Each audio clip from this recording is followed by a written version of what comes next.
కేటీఆర్ లాగా దొంగతనంగా ఢిల్లీకి పోయే పద్ధతి రేవంత్ రెడ్డికి తెలియదన్నారు ఎమ్మెల్సీ అద్దంకి దయాకర్. హైదరాబాద్లో పుట్టిన మీ పార్టీ మీరు దొంగ సాటుగా ఢిల్లీ పోయి మోదీని, అమిత్ షాను, సీఎం రమేష్ను కలిసినట్లు రేవంత్ రెడ్డి కలవట్లేదని చెప్పారు. ఇక తెలంగాణ ప్రజలు, తెలంగాణ సమాజం కోసం రేవంత్ రెడ్డి 100 సార్లు కాదు 500 సార్లు అయినా సరే ఢిల్లీకి వెళ్తారంటూ ఆయన కౌంటర్ ఇచ్చారు. మరి దొంగతనంగా చెప్పకుండా ఢిల్లీకి పోయే పద్ధతి రేవంత్ రెడ్డి గారికి తెలియదు. ఈరోజు తెలంగాణ ముఖ్యమంత్రి హోదాలో పోతున్న పనులు అందరికీ తెలిసినాయి. తర్వాత బీసీ బిల్లు కొరకు, సామాజిక న్యాయం కొరకు పోతున్న మీటింగ్ల వివరాలు కూడా తెలిసినాయి. కానీ 50 సార్లు పోయిండు. ఆయనకు తెలిసింది టికెట్లు బుక్ చేసుకోవడం, ఢిల్లీకి పోయి ఉత్త చేతులతో రావడం అనేది నీ విమర్శ అయితే కేటీఆర్. ఇక్కడ ఢిల్లీకి పోయి ఏం చేసిండో ఒకసారి తెలంగాణ మోడల్ని ఇలా దేశం మోడల్కి ఎట్లా చేసిండో ఒకసారి చూసుకో.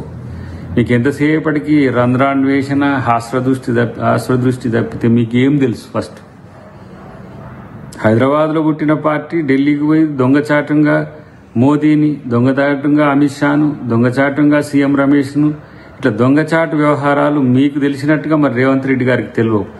ఏదైనా బాజాప్తా ఇవాళ అందరికీ తెలిసే 50 సార్లు కాదు, 100 సార్లు కాదు, 500 సార్లు అయితే పోతారు. తెలంగాణ ప్రజల కొరకు, తెలంగాణ సమాజం కొరకు, తెలంగాణ ప్రభుత్వ ప్రతినిధిగా ముఖ్యమంత్రి చేసే అభివృద్ధి కార్యక్రమాలను సాధించుకోవడానికి కూడా ఇలా ఢిల్లీకి పోతాడు, కేంద్రాన్ని నిలదీస్తాడు.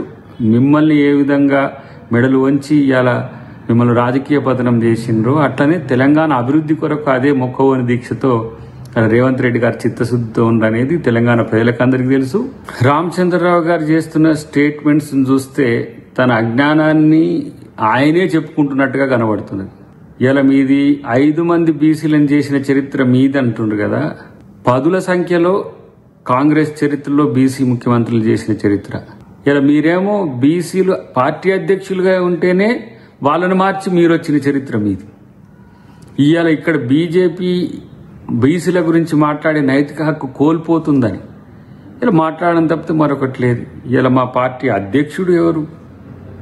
ఒక బీసీని చేసుకోగలిగినాం, మంత్రివర్గంలో స్థానం ఇచ్చినాం, కార్పొరేషన్ పదవుల్లో ఇచ్చినాం. రేపు 42% రిజర్వేషన్లను కూడా మేము ఇవ్వబోతున్నాం.